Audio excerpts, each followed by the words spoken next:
ملاقات اجمل شعبی کے ساتھ کے دن 3 بجے یہ ملاقات میں اپنے مہمان سے آپ کی کرواتا ہوں، اور یہ ملاقات یقیناً ایک فائدہ مند بھی ہوتی ہے کہ اس میں پروگرام میں ہمارے وہ تمام سینئر مہمان آتے ہیں، معزز مہمان کے جو ایک عرصہ دراز سے اپنی فیلڈ سے وابستہ رہے ہیں، اور ماشاءاللہ سے ایک کہتے ہیں زیرو سے لے کر اور پھر اوپر تک پہنچنے میں ایک وقت لگتا ہے، ایک عرصہ لگتا ہے، اور ایک طویل سفر پورا مکمل کر کے وہ اپنی منزل کی طرف رواں دواں ہوتے ہیں، اور ان کے تجربات سے ہم کچھ حاصل کرتے ہیں، اور یقیناً آپ کچھ بھی بہت کچھ حاصل کرتے ہیں، آپ کو بہت سارے میسیجز ہمیں مل رہے ہوتے ہیں۔ تو بہرحال جی وقت ہم ضائع نہیں کریں گے، ہمارے ساتھ موجود ہمارے ملک کی بہت ہی جانی پہچانی شخصیت، اور کہتے ہیں کہ بہت سارے لوگ، مجھے بہت سارے لوگوں نے کہا پہلے شعبہ صاحب آپ کے پروگرام میں بہت سارے لوگ آتے ہیں، سوشل ورکر بھی آئے ہیں، فلم کے لوگ بھی آتے ہیں، کیمرے کے سامنے کے لوگ بھی ہیں، کیمرے کے پیچھے کے لوگ بھی ہیں، رائٹر بھی وہ بھی ہیں، کبھی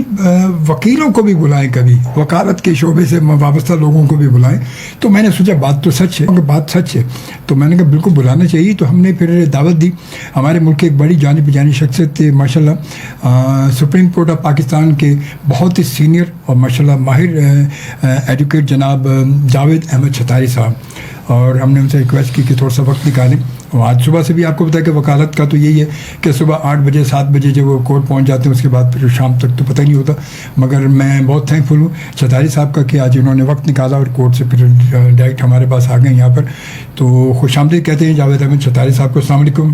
وعلیکم السلام جناب، بہت شکریہ آپ کا، نحمدہ و نصلی علی رسولہ الکریم۔ جزاک اللہ سر، جزاک اللہ، ماشاء اللہ آپ کی آواز اتنی زبردست ہے کہ سن کے ویسے آدھا کیس تو ویسے جو ہے وہ حل ہو جاتا ہوگا۔ ماشاء اللہ آپ کا بھرپور انداز، ماشاء اللہ آپ کا کیسے ٹھیک ہے، خیریت سے؟ جناب بہت ٹھیک ہے الحمدللہ، میں نے آپ کی وجہ سے بہت ٹائم نکالا۔ آج میں 3 بجے کورٹ سے فارغ ہونا تھا، تو میں 2 بجے 1:30 بجے میں نے فرصت لے کر فارغ ہو کر جلدی سے بھاگتا دوڑتا آیا۔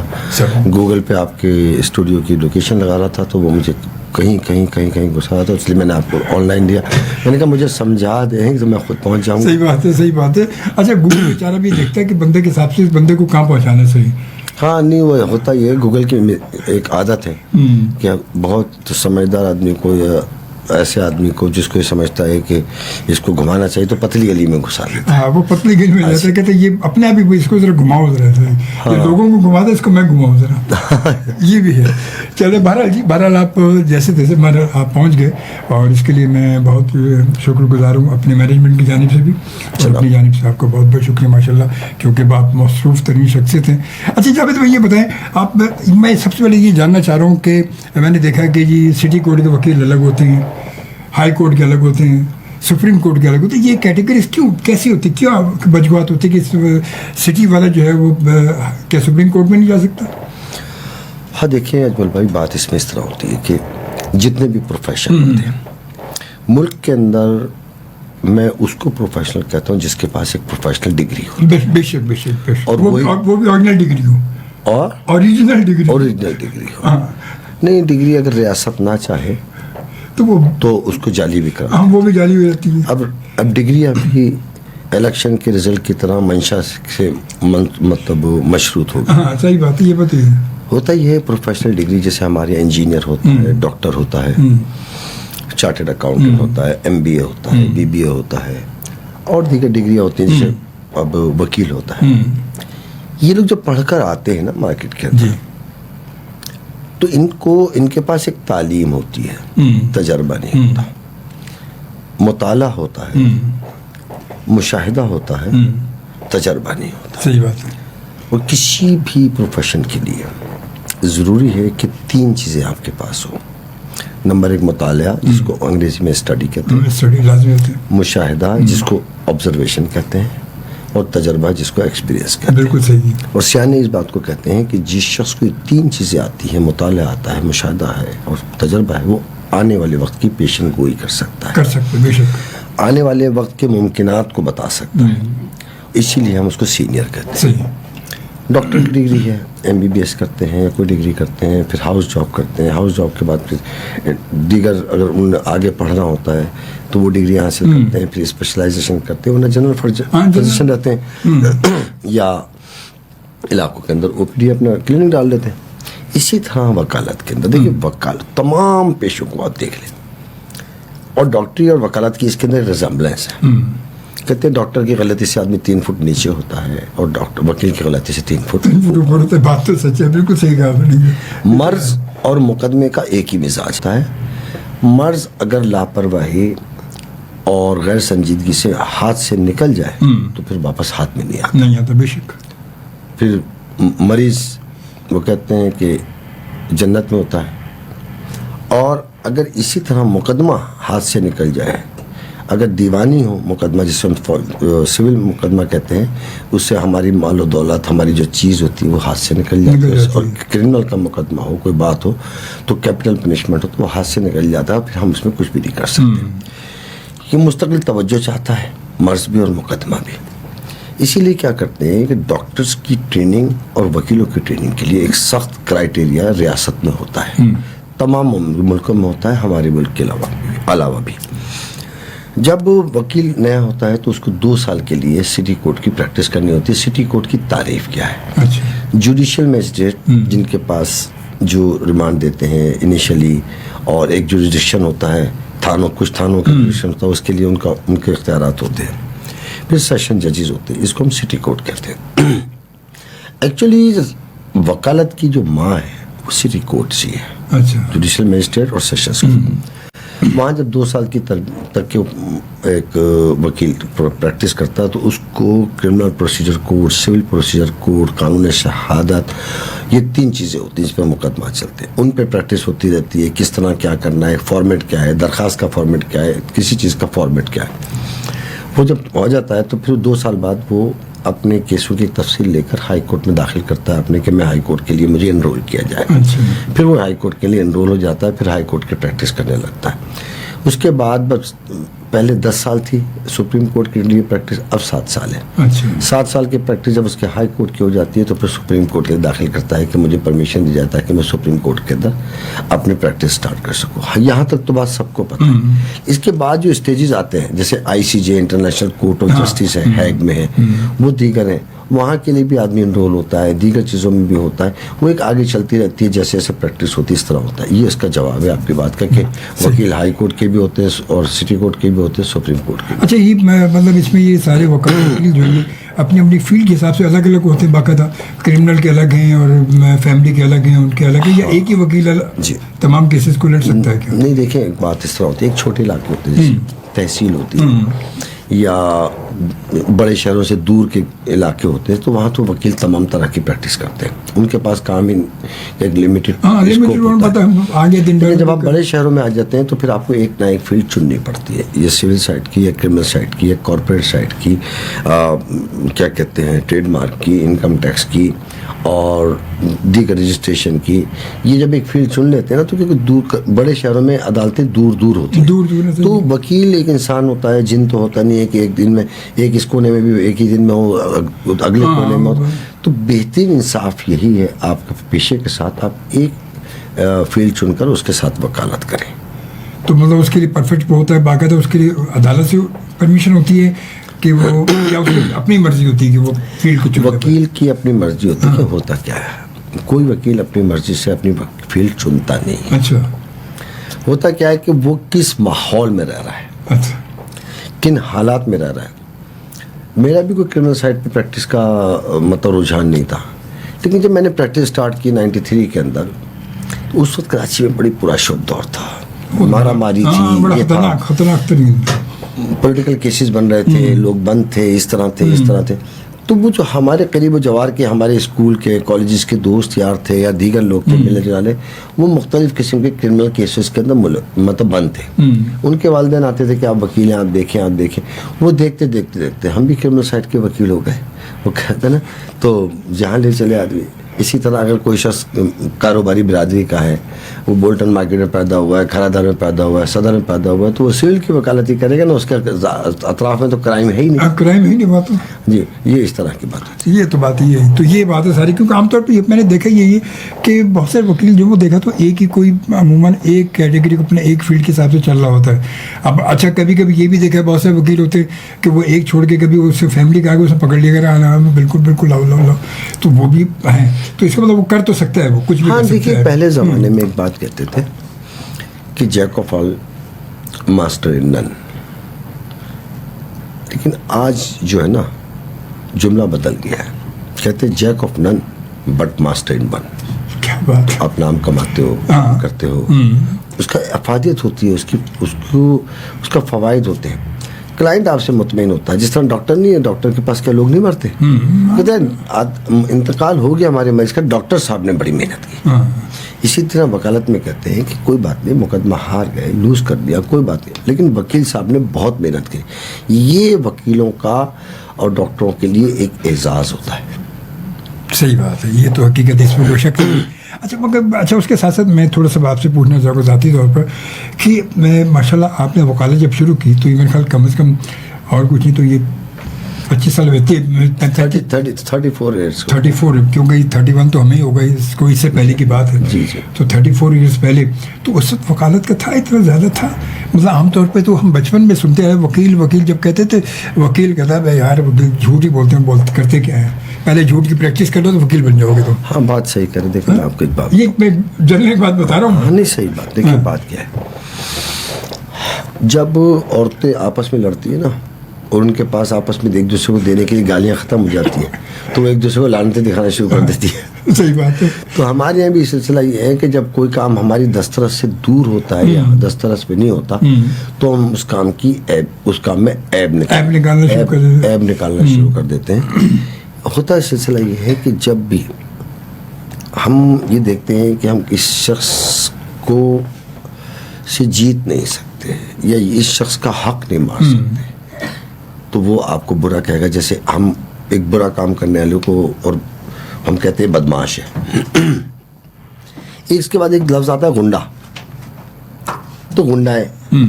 تو لوگوں نے مجھ سے پوچھا وکیل صاحب ستائش صاحب بات بتائیے گنڈا کیا ہوتا ہے, گنڈا کیا ہوتا ہے. میں نے کہا بدماش وہ ہوتا ہے جو شریف لوگوں کو, کمزور لوگوں کو لوٹتا ہے, ان سے پیسے لیتا ہے, چھینتا ہے اور اپنا ذریعہ معاش بناتا ہے, جس کو ہم بدمعاش کہتے ہیں. گنڈا وہ ہوتا ہے جو جن پہ بدماشوں کا بس نہ چلے جس آدمی پہ, تو بدماش کہتے ہیں یہ گنڈا ہے, یہ گنڈا ہے, گنڈا ہے. کیا بات. تو اللہ پاک گنڈا بنائے, بدماش نہ بنائے.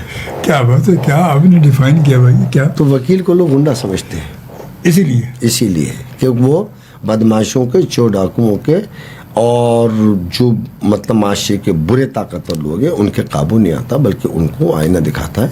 چاہے وہ پولیس ہو, چاہے وہ چور ہو, چاہے وہ ڈاکو ہو, ایک وکیل ہوتا ہے جو اللہ آپ کے ساتھ کھڑا ہوتا ہے. وکالت ایک ایسا شعبہ ہے, میں آپ کو بتاؤں شعیب بھائی, وکیل کے پاس ایک ٹکا نہ ہو جیب میں, 5 روپے کا قلم ہو اور 2 روپے کا کاغذ ہو, اچھے آدمیوں کے جوتے کھسوا دیتا ہے, ان کی نیندیں حرام کر دیتا ہے. لہٰذا وکیلوں کو کبھی بھی ان کی غربت سے حقارت سے مت دیکھنا.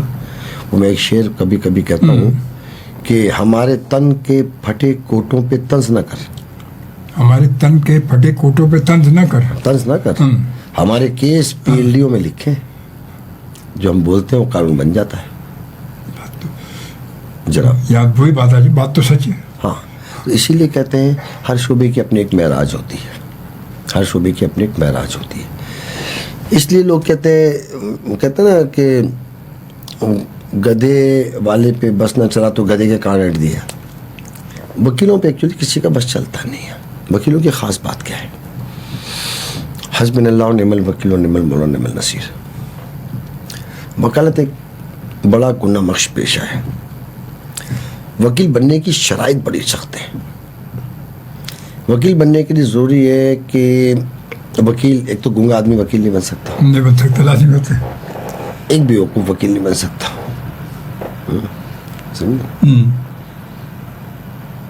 اور ایک غریب آدمی کے لیے وکیل بننا بہت مشکل ہوتا ہے, کیونکہ وکیل وکالت پڑھنے کے بعد اپنے باپ کے پیسے سے وکالت سٹارٹ کرتا ہے یا کہیں سے سروائیو کرتا ہے, کام کرتا ہے, پھر کہیں جا کے کام کرتا ہے. وہی بات ہے, اپنی جیب سے کچھ انویسٹمنٹ کرنی پڑتی ہے. اور وکیل بننے سے پہلے کی جو شرائط, وکیل بننے کے بعد کی جو شرائط ہے کہ وکیل کی ٹانگوں کے اندر بچے کی طرح طاقت ہونی چاہیے. وکیل کے سینے میں جوانوں کی طرح سے طاقت ہونی چاہیے کہ محنت کرے, بھاگ دوڑ کرے, کام کرے, سانس نہ بھولے. اور وکیل کی زبان میں بوڑھے کی طرح طاقت ہونی چاہیے کہ ساری دن بولے سب کچھ ہے، زبان نہ تھکے، زبان نہ تھکے، واہ تب آدمی وکالت کر کیا سکتا بات ہے، کیا آپ نے ڈیفینیشن دی ہے، کیا آپ نے وکالت کو نکالا ہے. جی. اور واقعی وکیل کا کام وہی بولنا کام ہے. جی. اگر وہ چپ ہو کے بیٹھے تو وکیل کا نام. اس کے بعد وکیل کے لیے کیا ہونا چاہیے کہ وکیل کی سب سے بڑی بات یہ ہوتی ہے کہ وکیل جو ہے بے ایمان نہ ہو. بے ایمان نہ ہو. وکیل کبھی جھوٹ نہیں بولتا. اب اس بات پہ آپ کے چہرے پہ مسکراہٹ آ جائے گی اور جو لوگ سن رہے ہیں ان کے چہرے پہ بھی آ جائے گی. وکیل کے دو ہی کام ہیں، جھوٹ پکڑنا اور سچ اگلوانا، تیسرا کوئی کام نہیں ہے. ظالم کے پیٹ میں ہاتھ ڈال کے اس کی انتڑیوں سے انصاف کو، مظلوم کے لیے انصاف کھینچنا، یہ تو ہے. آج کسی مظلوم کے لیے آپ نہ اس کا بھائی ہو، باپ ہو، اکیلا ہو، وکیل تنہا اس کو لے کے تھانے جاتا ہے، وکیل اس کو لے کے عدالت جاتا ہے، اس کی دادرسی کرتا ہے، آنکھوں میں آنکھیں ڈال کے ریاست کے بڑے سے بڑے افسر سے کہتا ہے کہ یہ شخص وہ ظالم ہے جس نے میرے کلائنٹ کے ساتھ یہ ظلم کیا ہے. مجھے وکیل کے علاوہ کوئی ایسی توانا آواز بتا دے کہ جس نے اس طرح کی ہمت کرتا ہو. جی یہ تو حقیقت، اس میں شک نہیں. مگر ساتھ ساتھ یہ بھی تو جاوید بھائی سنا ہے کہ وکیل جو ہے وہ کہتے ایک کیس لڑ رہے ہیں، اگر سامنے والی پارٹی نے کچھ زیادہ کچھ کر دیا تو وہ فوراً پلٹ جاتے ہیں. یہ بھی تو اکثر یہ بھی سننے میں آئے. دیکھیں میں تو وکالت جہاں ایک معزز پیشہ ہے تو وہاں یہ چیزیں کیسے ہو جاتی ہیں؟ میں آپ کو ایک بات ہوں، پنجابی کا ایک لطیفہ ہے، ایک چودھری صاحب نے سول کیس میں کورٹ میں کیس کر دیا. اچھا. ایسے جھوٹا کیس کر دیا، ہار گئے. سول کورٹ سے ہو گئے سیشن کورٹ میں، سینئر سول جج کے پاس گئے، وہاں پر بھی ہار گئے. سیشنز کورٹ میں گئے، وہاں پر بھی ہار گئے چودھری صاحب. ہائی کورٹ گئے چودھری صاحب، وہاں پر بھی ہار گئے. سپریم کورٹ گئے، وہاں پر بھی ہار گئے. تو ہر چودھری کے پاس ایک چھوٹا ہوتا ہے جس کو مہنگا کہتے ہیں، نام کہتے ہیں. مہنگے کے کندھے پہ ہاتھ رکھ کے بولتے ہیں چودھری صاحب کہ مہنگے کیس تے ساڈا بڑا چنگا سی، ہن کی کریے کوٹا ہی مک گئی ہیں. صحیح ہے جی، کوٹا مک گئی نے. تو اسی بھی پھر بریک لینے تو 3:03 ہوئے نے جی. تو بریک لے کے پھر گل کر لیں گے. آپ نے جانا ہے کہ نہیں، ہمارے ساتھ رہنا، ہمارے ساتھ موجود ہیں جناب جاوید احمد چھتاری صاحب. اور جاوید صاحب سے ماشاءاللہ کچھ ہم شعر بھی سنیں گے. ادب سے بڑا گہرا لگا ہوا ہے جاوید صاحب کا، اور بہت اچھا، جب وکیل ہیں تو ایک مطالعہ بھی بہت وسیع ہے. بڑی خوبصورت سی باتیں بھی ہوں گی. ابھی تو ابتدائی عشق ہوتا ہے کیا، ابھی آگے آگے دیکھیے ہوتا ہے کیا. ہمارے ساتھ موجود ہیں ہمارے معزز مہمان جناب جاوید احمد چھتاری صاحب، سپریم کورٹ آف پاکستان کے ایڈوکیٹ ہیں ماشاءاللہ، اور بڑی نامور شخصیت ہیں. اچھا جاوید بھائی، وکالت کے ساتھ ساتھ آپ ماشاءاللہ جو آپ کا تعلق سیاست سے بھی رہا ہے نا، سیاست سے بھی رہا، پھر آپ ماشاءاللہ سپریم کورٹ بار کے بھی میرے خیال پریزیڈنٹ وغیرہ رہے ہیں، vice president supreme court bar ابھی ہیں آپ؟ رہے ہیں ماشاء اللہ. تو یہ سفر کیسا رہا آپ کا؟ یہ مطلب ایک تو وکیل، پھر اس کے ساتھ ساتھ جب باہر میں جاتا ہے تو باہر میں جانے کے بعد تو پھر انسان کی کیا، یہ سفر کیسا آپ کا؟ دیکھیں، افلاطون کی ایک کتاب ہے الجمہوریہ. الجمہوریہ میں افلاطون لکھتا ہے کہ اگر ریاست کے شریف پڑھے لوگ، پڑھے لکھے ایماندار لوگ سیاست میں حصہ نہیں لیں گے اور سیاست نہیں کریں گے تو ان پر غنڈے، بدماش، چور، ڈاکو، بے ایمان، قاتل، ظالم مسلط ہو جائیں گے. لہٰذا ریاست کے ہر نوجوان کو سیاست میں حصہ لینا چاہیے. سیاست بے ایمانی کا نام نہیں ہے، سیاست خدمت کے ساتھ ساتھ ریاست کو صحیح سمت میں چلانے کا نام سیاست. اس میں کوئی شک نہیں، یہ حقیقت ہے، سیاست ہے، یہ حقیقت ہے. جب میں نے یہ بات پڑھی تو میرے دل میں بھی یہ بات آئی کہ میں بھی ریاست کا سپوت ہوں، مجھے بھی ریاست کی میں کو چلانے کے لیے صحیح سمت میں اپنا حصہ ڈالنا چاہیے. اور تو اس طرح پھر ہم نے بار کی سیاست میں حصہ لینا شروع کیا. سیاست گو کہ ایک بہت مشکل عمل ہے، کیونکہ بہت ساری باتیں ہوتی ہیں. ہمارے یہاں ایک بات ہے، ہم چاہتے ہیں کہ جب ہمارا کینڈیڈیٹ الیکشن لڑ رہا ہو تو ہم سے خوش آمد سے بات کرے، ہم سے جھک جھک کے بات کرے، ہم سے یہ بات کرے، ہمیں چائے بھی پلائے، ہمیں کھانا بھی کھلائے، ہمیں یہ بھی کرے، ہمیں وہ بھی کرے، ہمیں وہ بھی کرے. اس پہ مجھے وہ راحت اندوری کا ایک شعر یاد آتا ہے کہ غریب کی تھالی میں پلاؤ آ گیا ہے، لگتا ہے شہر میں چناؤ آ گیا ہے. مطلب چناؤ اور پلاؤ کا ایسا اس نے کمبینیشن پیش کیا کہ بتا دیا کہ چناؤ پلاؤ کے بغیر نہیں ہے. تو جب آپ اپنے کینڈیڈیٹ سے خرچہ کرائیں گے, اس سے خوشامد کرائیں گے, اس کو ایک مطلب بہت نیچلی سطح پہ لا کر آپ اس کو ذلیل کر کے اس کو ووٹ دیں گے, تو جیتنے کے بعد وہ نر بن کے مرد بن کے آپ کا مقدمہ تو نہیں لڑے گا, کبھی نہیں لڑے گا, کیونکہ آپ نے تو الیکشن سے پہلے اس کو غلام بنا دیا. بالکل صحیح. الیکشن سے پہلے آپ نے اس کو کاسے لیس کر دیا. تو کاسے لیس والے انداز میں بات کرے گا, آپ کے حق کی بات نہیں کرے گا. عوام کو چاہیے اس بات کے لیے کہ جب کسی کو الیکٹ کریں اپنے لیے, اپنا سردار بنا کے کریں, تاکہ جب وہ تمہارے لیے کھڑا ہو تو سردار کی طرح کھڑا. جب ایوب خان کے دور میں خان آف کالا باغ کو کہا کہ ہم آپ کو, ایوب خان نے کہا ہم آپ کو فلانی منسٹری دے رہے ہیں, خان انہوں نے رد کر دی کہ لیکن نہیں, کہ نہیں کیا وجہ کیا ہے نواب صاحب, آپ نہیں کرنا چاہتے. کہ لے میرے سے یہ اسمبلی میں کھڑے ہو کے جھوٹ نہیں بولے جاتا, اور ایک 2 ٹکے کے آدمی کو بولوں جناب اسپیکر مائی لارڈ فلانا فلانا فلانا, جو جھوٹا بھی آدمی بیٹھا ہو, اور نہیں لی انہوں نے. ایوب خان مطلب حیران ہوئے اس بات میں. تو انہوں نے کہا کہ کچھ دن بعد کہا کہ نواب صاحب ہم آپ کو گورنر بنا دیتے ہیں. کہ لیں یہاں صحیح ہے, میں کسی کو جواب دو تو نہیں ہوں گا, میں ریاست کا نوکر ہوں گا, ان کا نہیں ہوں گا کہ جناب اسپیکر وہ اسپیکر کھولے گا تو میں بات کروں گا, نہیں تو نہیں کروں گا. وہ کھولے گا تو بات ہوگی. اب آپ دیکھیں کتنی بات ہے, بڑی بات ہے. انہوں نے کہا ایک دن جب وہ گورنر تھے, ان کے وقتوں میں ایسا ہوا, تو میرے خیال سے جنگ کا وقت تھا شاید 65 کی, شاید 66 میں گورنر گئی تھی ان کی, پھر استعفیٰ دیا تھا. ان کو پتہ چلا کہ لوگ سارے, انہوں نے کیا کرا, تمام تاجروں کو بلایا گورنر ہاؤس کے اندر, میدان کے اندر بلایا, ایک کرسی رکھی, باقی کوئی کرسی نہیں تھی.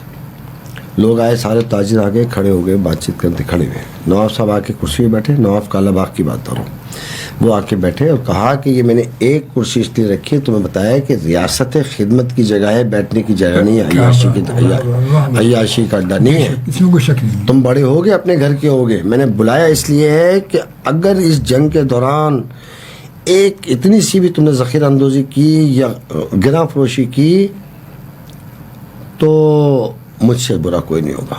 اب آپ جائیے. نہ ان کو چائے پلائی, نہ کچھ کیا.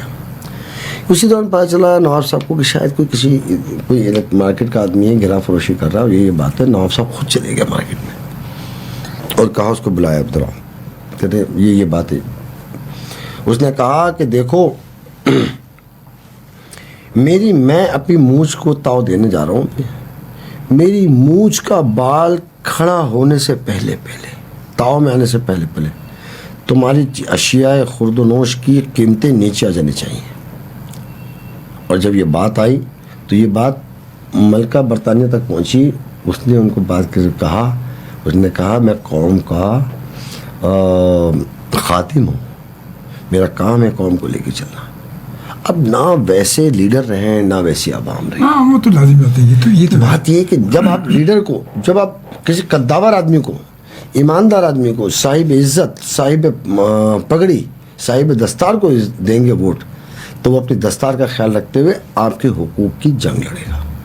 یہ پیغام ہے عوام کا. بہت بڑے, اور حقیقت ہے, حقیقت ہے. مطلب یہ وہ نہ وہی بات ہے کہ بات تو وہی ہوگی کہ نہ وہ عوام ہے نہ وہ ہمارے سیاستدان ہیں, وہ بات ہی نہیں. جی. تو شاید یہی وجوہات ہے جو ہمارے ساتھ پرابلم بھی آ رہی ہیں, شاید ساری وجوہات یہی ہیں کیونکہ ہم خود نہیں ہیں. دیکھیں وہ کسی نے کہا نا کہ جیسے روح ویسے فرشتے, جیسا گمان ہوتا ہے ویسا انسان ہوتا ہے. ویسے یہ تو اس میں کوئی شک نہیں ہے, حقیقت ہے, یہ تو حقیقت ہے. اچھا یہ تو سلسلہ ہے ساتھ ساتھ یہ وہ, اور اچھا اس کے ساتھ ساتھ وکالت کے ساتھ ساتھ آپ کی اور بڑی مصروفیات تو بہت ساری آپ کی ہیں. کیونکہ مجھے 2-3 چیزوں سے بڑی دلچسپی ہے. ایک تو عمرانیات. عمران کا مطلب عمرانیات ہے, جس کو سوشلوجی بولتے ہیں, ایسی کچھ کرتے ہیں. ایک معاشرتی علوم جو ہم پڑھتے تھے, ایک جغرافیہ ہم پڑھتے تھے, ایک اورینٹل لینگویجز, جیسے لینگویجز ہوتے ہیں ان کی طرح دیکھنا, لوگوں کا رہن سہن دیکھنا, لوگوں کو دیکھنا. یہ میں اس پروگرام کے حوالے سے آپ کو میسیج دینا چاہتا ہوں جوانوں کو کہ لوگوں کو پڑھنا سیکھیں. جب کوئی شخص آپ سے ہاتھ ملتا ہے, سلتا ہے, بھائی کیا نام ہے آپ کا, اچھا یہ بات ہے, کیا کرتے ہیں آپ, اور کہاں رہتے ہیں, کیا کرتے ہیں, کیا ذات ہے, کیا برادری ہے, کون سی زبان بولتے ہیں, پھر اس سے متعلق آپ سوال کریں گے تو آپ کو لوگوں کے کلچروں کا پتہ چلے گا. بالکل صحیح. اور جب پتہ چلے گا, ان کے رہن سہن کا پتہ چلے گا, تو آپ کو ان کے اندر دلچسپی پیدا ہوگی. جب ایک اپنی ذات, اپنی قوم سے ہٹ کے آدمی سے دلچسپی پیدا ہو جائے گی, تو جب آپ کی دلچسپی کسی کے اندر گھستی ہے تو تعصب اس سے پہلے بھاگ جاتا ہے. بہت اچھی بات ہے, حقیقت ہے. تو پھر آپ اسٹڈی کرتے ہیں, دیکھتے ہیں, پھر آپ کو پتہ چلتا ہے کہ من حیث القوم کوئی برا نہیں ہوتا, افراد ہوتے ہیں. اور اگر کوئی کہے, میری اس بات کو کہے کہ میں صحیح نہیں کہہ رہا, تو ابھی اس پروگرام کے دوران وہ یہ خیال کریں کہ وہ کس محلے میں رہتے ہیں, اس محلے میں کتنے لوگ شریف رہتے ہیں, کتنے غنڈے اور بدماش رہتے ہیں. اگر ہزاروں کا محلہ ہوگا تو 3-4 غنڈے بدماش ہوں گے. 3-4 ہوں گے. صحیح ہے. اس سے تو نہیں ہوں گے. اس کا مطلب دنیا میں اچھائی زیادہ ہے, برائی کم ہے. فرق اتنا ہے کہ برائی کا پرچار زیادہ ہے, اچھائی کا پرچار نہیں ہے. تو لہٰذا ہمیں چاہیے کہ ہم اچھائی کا پرچار کرنے والے بنے, برائی خود بخود بھاگ جائے گی. اندھیرا نام کی دنیا میں کوئی چیز نہیں ہے. یہ تو حقیقت. اگر ہے, اگر کمی ہے تو ہمارے, اگر دیر اندھیرا ہے تو ہمارے اجالا کرنے کی دیر سے. صحیح بات ہے. ایک ماسٹر اتنی جلاؤ, اندھیرا کہاں گیا؟ وہ بات میں تو کہتا ہوں کہ اندھیرا ہے تو یہ ہماری ادھر دماغ میں, اس کو تھوڑا سا اگر وسیع کریں گے تو سارا روشن ہو جائے گا. وہ دماغ ہم نے اس کو بند کر رکھا ہے بس. نوجوانوں کا دماغ ہم چلنے کا دیتے. ہاں وہی نوجوانوں کا دماغ تو سوشل میڈیا نے, جب سے سوشل میڈیا آیا. ہمارے یہاں جب بچہ پیدا ہوتا ہے, لڑکا پیدا ہوتا ہے, تو دادی اماں آ کے اس کا گال پکڑ کے کہتی ہے, ارے میرے اتنا پیارا پوتا ہے, چاند سی بہو لاؤں گی. اب تم نے جب گٹی میں اس کی بہو ڈال دی کان میں, تو اس کو بہو نظر آئے گی نا چاند سی, تو وہ کہاں دیکھے گا؟ چاند پہ جانے کی باتیں تو بھول جائے گا نا. صحیح بات ہے. کیا بات ہے, بہت اچھی. اچھا جاوید بھائی, سوشل میڈیا, آپ ماشاء اللہ بڑے سینئر ایجوکیٹ ہیں اور پورے معاشرے کو اور ملک میں اور دنیا بھی گھومے آپ, تو کیا کہتے ہیں ہمارے یہ جو سوشل میڈیا ہے, اس سے ہمارے معاشرے میں کیا مطلب کچھ فلاح ہو رہی ہے یا کیا ہو رہا ہے اس سے ہمارے معاشرے میں؟ ہماری جنریشن جو ہے کچھ کہاں جا رہی ہے؟ اس کو ہم تین پیراوں میں دیکھیں گے. ایک مردوں کی نظر سے, ایک عورتوں کی نظر سے, ایک نوجوانوں کی نظر سے. ہم جب اسٹڈی کرتے تھے تو یہ لیاقت لائبریری جو آپ کے آگے یہاں آپ کے اسٹوڈیو کے پاس ہے, صبح 6:30 بجے اٹھتے تھے, بھاگتے دوڑتے آتے تھے, 7 بجے لائن میں لگ جاتے تھے کہ لائبریری گیٹ میں کھلے گا تو ہمیں کرسی مل جائے گی. سارا دن کوشش کرتے تھے, نہ بھوک لگے, نہ پیاس لگے, نہ واش روم جائے. ہمیں پتا ہے یہاں سے اٹھے تو کرسی چھن جائے گی. صحیح بات ہے, واپس کرسی نہیں ملے گی. اچھا, اس میں کیا تھا کہ ہم کوشش کرتے تھے کہ جا کے پڑھیں اور ہر چیز دیکھیں. پھر میری ایک پریکٹس یہ تھی کہ میں جس دن کا ہوتا تھا اس دن کے پرانے اخبار پڑھتا تھا. مطلب اس دن پچھلے سال کیا ہوا, اس دن پچھلے سال کے جنگ اخبار تھے, دیگر اخبار تھے, ان کی فائلیں بنی تھی کمپائل, وہ پڑھتے تھے. تو اس سے ہمیں پتہ چل جاتا تھا کہ ان دنوں میں کیا کیا ہوا, آج کے دن پچھلے سال کیا ہوا, پھر اسی دن اس سے پچھلے سال کیا ہوا, ایسے اخبار نکال کے دنوں کے حساب سے پڑھتے تھے. ہمیں پورے سال میں ہمارے بڑی اسٹڈی ہو جاتی تھی. تو آج ہم کوشش کریں, آج ہر نوجوان کے ہاتھ میں موبائل ہے, بالکل. وہ یوں کر کے آرام سے انگلیوں سے دیکھتے تھے. تو آج کی دنیا نوجوانوں کی انگلیوں پہ, نہیں کہتے تو انگلی میاں دنیا کو انگلی پہ نچانا سیکھو کہتے تھے. آج نوجوانوں کے پاس انگلیاں ہیں, دنیا بھی ہے, کیا وہ اس انگلی پہ دنیا کو نچا رہے ہیں یا نہیں نچا رہے ہیں؟ اب اسی موبائل کو ہم مردوں کی طرح سے دیکھیں, انہوں نے اس پہ کاروبار کیا ہے, کاروبار کی بڑھوتری کی ہے, آگے کیا ہے. اب اسی موبائل کو ہم عورتوں کی نظر سے دیکھیں تو اس نے عورتوں کو نقصان پہنچایا ہے. موبائل نے عورتوں کو نقصان پہنچایا. عورت کا مطلب ایک بہن, بیٹی, بیوی, سب سے متعلق عورت ہے, مجموعہ عورت ہے. کہتے ہیں کہ مرد کے دل کا راستہ منہ سے جاتا ہے, عورت کے دل کا راستہ کان سے جاتا ہے. اب ہر عورت کے کان پہ موبائل رکھا ہے تو راستہ ایک ہے, ڈھونڈنے والے ہزاروں. تو معاشرے میں بگاڑ تو آئے گا. اور وہ مرد جس کا دل کا راستہ منہ سے آتا ہے, آج 2 وقت کی روٹی پکا کے دینے کو مرد کو تیار نہیں ہے عورت, اور پھر کہتی ہے مرد میرے سے محبت نہیں کرتا. کیا بات ہے, کیا آپ نے سمیٹ کے بالکل کہتے کوزے میں دریا بند کر دیا. بس یہ دکھ ہے معاشرے کا. واہ کیا بات ہے, بڑی خوبصورت ہے. ادب سے لگاؤ آپ کا تو ماشاء اللہ بڑا دیکھنے میں آیا ہے. وکیل کا ادب سے تعلق نہیں ہو تو کس کا ہوگا.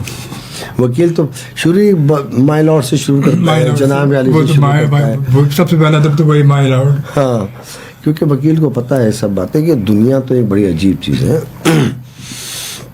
شعر ہے نا کسی شاعر کا کہ مینا سمجھتے, مینا ایک سرائی ہوتی ہے بڑی سی, اس کے ٹوٹی لگی ہوتی ہے.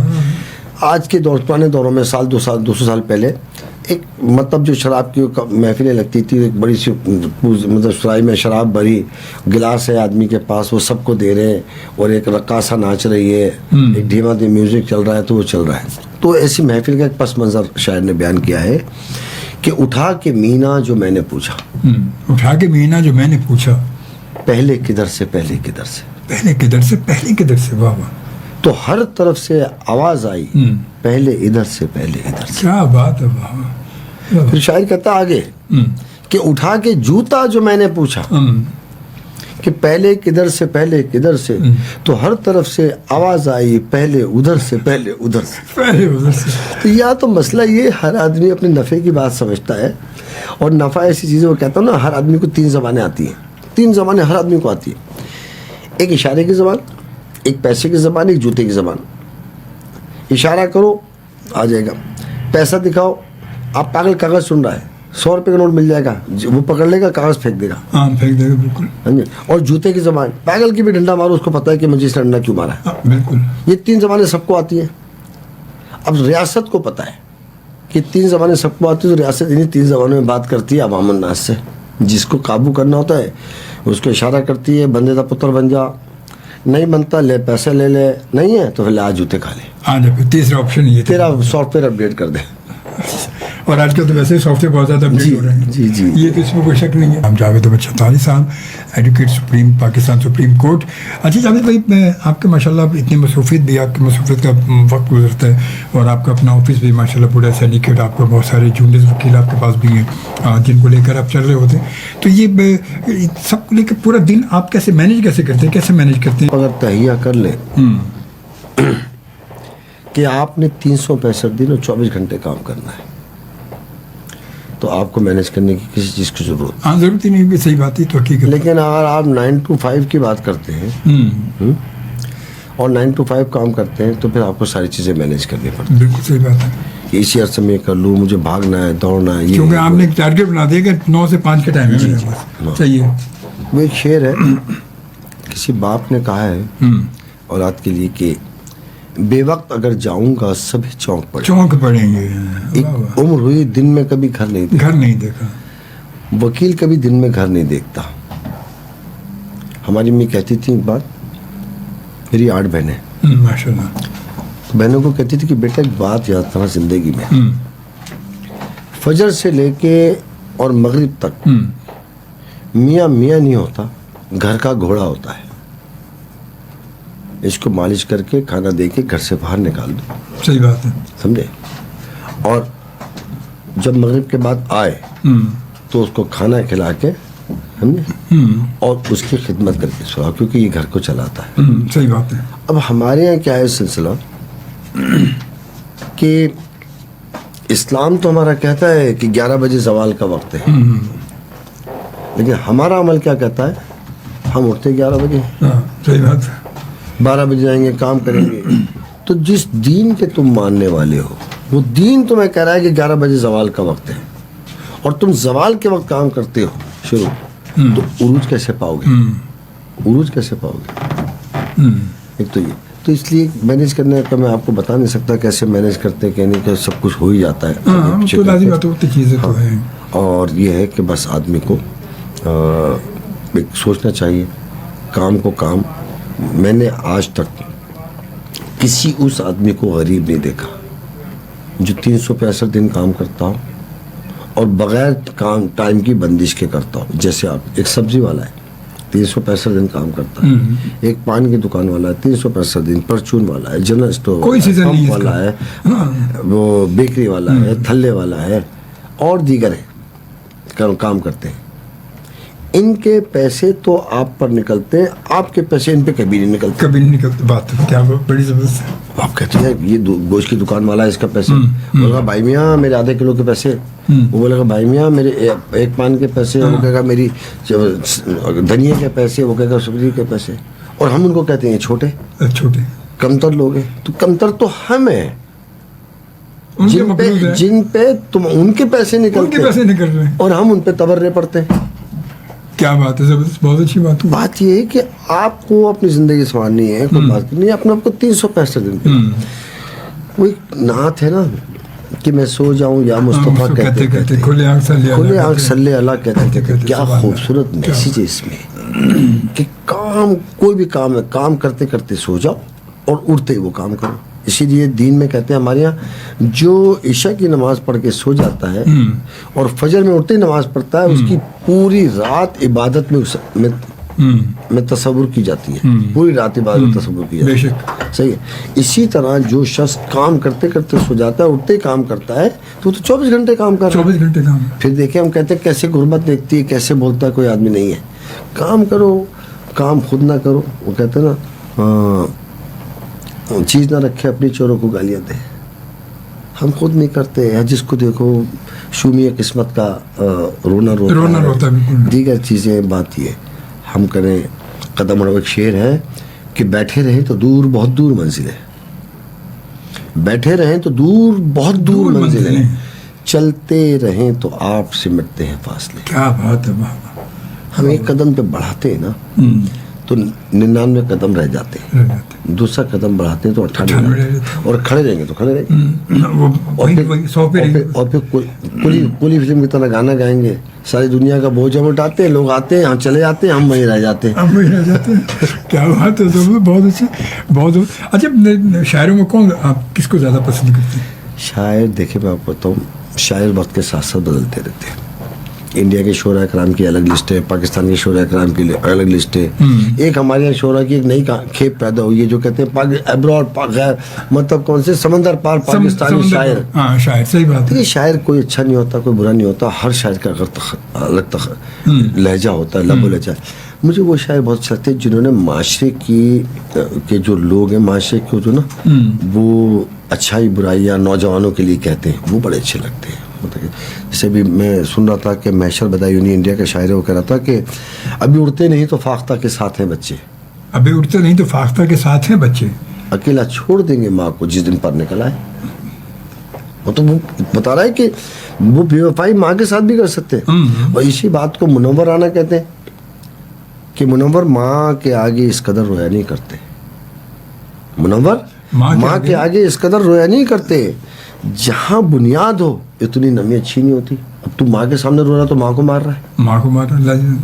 اسی ایک شعر میں کہتا ہے کسی منورانا کہ میں کسی کے حصے میں گھر آئے, کسی کے حصے میں دکان آئی, میں گھر میں سب سے چھوٹا تھا, میرے حصے میں ماں.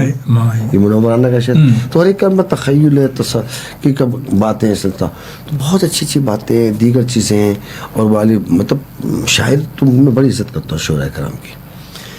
پوری اپنی زندگی کا تجربات کو ایک 2 لفظوں میں 2 لائنوں کے اندر بیان کرتے ہیں. ہم اس سے جو نا سبق سیکھنے والے بنے. علامہ اقبال کو میں بہت بڑا شاعر سمجھتا ہوں, اور اسی لیے ہمارے یہاں سے جو ہمارے ملک کے دشمن لوگ ہیں انہوں نے علامہ اقبال کی تعلیمات کو نکال دیا. میں بہت بڑی بات نہیں کرتا, ایک بات دعوے سے کہتا ہوں کہ اگر علامہ اقبال کی شاعری, علامہ اقبال کی تعلیمات اور علامہ اقبال کے افکار کو ہم اپنی اسکول کے اندر رائج کریں, اسکول کے اندر پڑھائیں, جس طرح ہم پڑھتے تھے شکوہ جواب شکوہ پڑھتے تھے, شکایت پڑھتے تھے, بانگ درا پڑھتے تھے, بال جبریل پڑھتے تھے, جاوید نامہ پڑھا, دیگر چیزیں پڑھی, ان کی تعبیر و تشریح پڑھی. اور جب بات دیکھی, علامہ اقبال کا شعر ہے کہ حائل ہے, نوجوانوں سے مخاطب ہوئے کہتے ہیں کہ حائل ہے تیری راہ میں سنگلاخ چٹانے, اور چلنا ہے انہی سخت چٹانوں پہ سنبھل کے, کچھ زور اگر اور رہا جوش جنوں کا رکھ دو گے نئے عصر کی تقدیر بدل کے. کیا بات ہے بابا, اللہ کتنا پیارا شعر ہے. اگر یہ شعر کو اپنے اسٹوڈنٹ کو پڑھائیں, اس کے دل میں اتار دیں تو بات ختم ہوئی. وہ کہتے ہیں نا آنکھوں میں رہا دل میں اتر کر نہیں دیکھا, کشتی کے مسافر نے سمندر نہیں دیکھا. میں اس بات پہ کہتا چلوں ایک بات اور نوجوانوں سے کہ دیکھیں, ایک اچھا جوتا پہن کے آپ پہاڑ کی چٹان کی چوٹی سر کر لو گے، لیکن اگر آپ کے جوتے کے اندر کنکر ہے تو مخمل کے فرش پہ نہیں چل سکتے، چلیے کبھی نہیں چل سکتے، کبھی نہیں چل سکتے. لہٰذا اپنے اندر کے لوگوں سے ملو جلو، محبت کرو، اپنے خاندان کو خاندان سمجھو، بھائی کو بھائی سمجھو، بہن کو بہن سمجھو، اپنے رشتوں کی قدر کرو. دنیا میں سب سے قیمتی ساتھی تمہاری بیوی ہے. بے شک. ماں ساتھ چھوڑ دیتی ہے، ماں ساتھ چھوڑ دیتی ہے، باپ ساتھ چھوڑ دیتے ہیں، بہنیں اپنے گھر کی ہو جاتی ہیں، بھائی اپنے گھر کا ہو جاتا ہے. ایک واحد عورت ہوتی ہے بیوی، جو آپ کے لیے سب کو چھوڑ کے آپ کے گھر پہ آتی ہے. اس کو اس کی اپنی دہلیز کا یقین دلاؤ، بیوی کہیں نہیں جائے گی. اگر تم نے اس کو اس کی دہلیز کو تذبذب میں رکھا، غیر یقینی کیفیت میں رکھا، تو وہ تھوڑی دیر بعد اپنی ماں کی دہلیز کو چومنے جائے گی کہ میری ماں کی دہلیز ہے. اور پھر ماں کا جب ٹیوشن سینٹر اسٹارٹ ہو جائے تو کہتے ہیں کہ جو عورتوں لڑکیوں کے لیے میرا میسیج ہے کہ جو لڑکیاں شادی کے بعد ماں کے ٹیوشن سینٹر سے اور باپ کے کوچنگ سینٹر سے اپنا نام نہیں کٹاتی، ان کو ڈگری تو ملتی ہے لیکن گریجویشن کی نہیں ملتی، خلا کی ملتی ہے. خلا کی ملتی ہے. کیا بات ہے بابا، بہت خوبصورت. یہ آپ نے بڑی تجربے کی بات کر دی، آپ نے اپنے فیلڈ کے حوالے سے. تو اس لیے میاں بیوی کو اپنے رشتے کے اندر، میں ایک بات بتاتا تم جلدی. میں احرام مصر گیا، احرام مصر پہ جا رہا تھا، احرام مصر تھا، علی احمد کرد میرے ساتھ تھے. میں جا نہیں رہا تھا، بڑی پتلی سی گلی تھی. میں نے کہا میرا دم گھٹ رہا ہے، میں نہیں جا رہا. علی احمد کرد کہنے لگے چھتر آؤ نا. اچھا میں نے کہا نہیں کرد صاحب میں نہیں جا رہا، پتلی سی جلی ہے، اوپر پتہ نہیں کتنے دور جانا ہے، میرا دم گھٹے گا. وہ چلے گئے. مجھے غیرت آئی، میں نے کہا بوڑھا آدمی چلا گیا، میں جوان آدمی رہ گیا، میں چلا گیا. میں واپس آیا، میں نے ایک چیز دیکھی سب سے بڑی خوبصورت بات دیکھی میں نے احرام مصر میں. اتنے بڑے بڑے پتھر 10-10 ٹن کے، اتنی جگہ نے دیکھی جس کے اندر ایک جو وزٹنگ کارڈ بھی آ جائے. تو میں نے آ کے اس میں تو میں ہمیشہ 44 ملکوں میں گیا، بیوی کے ساتھ گیا اپنی. میں نے آ کے بیوی کو بتایا کہ تو میں نے مس کیا تم نہیں تھی، لیکن میں نے ایک چیز دیکھی کہ جو آج یہ ہزاروں سال سے احرام مصر کی عمارت کھڑی ہے، اس کی خوبی یہ ہے کہ اس کے جو رشتہ ہے ان پتھروں کا آپس میں ایک دوسرے کے ساتھ، اس میں ایک کاغذ جانے کی گنجائش بھی نہیں ہے. اگر آپ کو اپنے میاں بیوی کا رشتہ قائم رکھنا ہے، اپنے رشتوں سے مضبوط رکھنا ہے، تو ایک وزٹنگ کارڈ کی جگہ بھی خالی نہیں ہے، اس کے گزرنے کی جگہ بھی خالی نہیں. دنیا نہ موسم نہ کوئی چیز، نہ آندھی نہ طوفان آپ کو ہلا نہیں سکے. بہت خوبصورت جاوید، بڑی کیا خوبصورت آپ نے بات کی ہے. اور وقت ہوتا تو اس کو اور آگے بڑھاتے جناب. پھر کبھی انشاءاللہ تعالی میں بہت مشکور اس بات کے لیے بھی، اور اللہ پاک سب کو خیر کرے. آمین. ہمارے ملک کے نوجوانوں کو حوصلہ دے، ہماری جو بیٹیاں ہیں ان کو اچھی مائیں بنائے. آمین. ہماری جو مائیں ہیں ان کو اپنے بچوں کی اچھی تربیت کرنے کی کوشش دے. ہمارے یہاں جو بیویاں ہیں ان کو میاں کو سمجھنے کی توفیق دے، اور میاں کو بیویوں کی عزت کرنے کی توفیق دے. ہم باہمی عزت دیں، آپس میں ایک دوسرے کو تھینک یو جزاک اللہ سر، اور بہت شکریہ. انشاءاللہ تعالیٰ اب آپ سے ملاقات ہوگی نیکسٹ ویک ایک نئی ملاقات کے ساتھ. اللہ نے کے بعد پاکستان زندہ باد.